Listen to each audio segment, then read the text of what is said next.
বাবার বাড়ি তো জামাই ষষ্ঠীতে আসি ঠিকই, তবে জামাই ষষ্ঠীর পরের দিন আমাদের বাড়িতে মানে শ্বশুর বাড়িতে কিছু না কিছু একটা প্ল্যান হয়ে যায়, তো আমরা সেখানেও যাই। তো এবছরও ঠিক তেমনই ঘটনা ঘটেছে। বাবার বাড়িতে এসেছিলাম রাত্রি 8টার সময়, শনিবার দিন 8টা সাড়ে 8টা নাগাদ। তো তারপরের দিন সকালবেলা আবার বাড়ি থেকে ফোন আসে যে আমরা সবাই নাকি মামা শ্বশুর বাড়িতে যাব।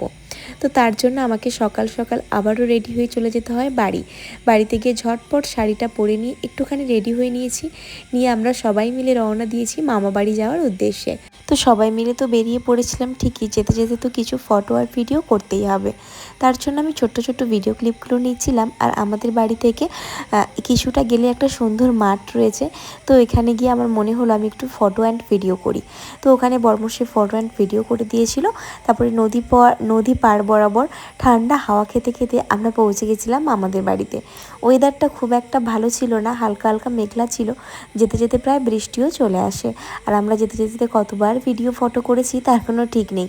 আর আমার একটু ভালো ভালো প্লেস দেখলে, ভালো সাজগোজ করলে আমার ফটো ভিডিও করতে বেশ ভালো লাগে। এসে আমরা সবাই মিলে প্রথমে চিকেন পকোড়া খাচ্ছিলাম। আইটেমে অনেক কিছু ছিল, কিন্তু সব কিছুর ভিডিও আমি করতে পারিনি, কারণ সব জায়গা থেকে ভিডিও করাটা আমার একটু আনকমফোর্টেবল লাগে। তো সেজন্য আমি ভিডিও করিনি, একটুখানি ভিডিও করেছিলাম যখন আমরা প্রথমে গিয়ে পকোড়া খেয়েছিলাম। তো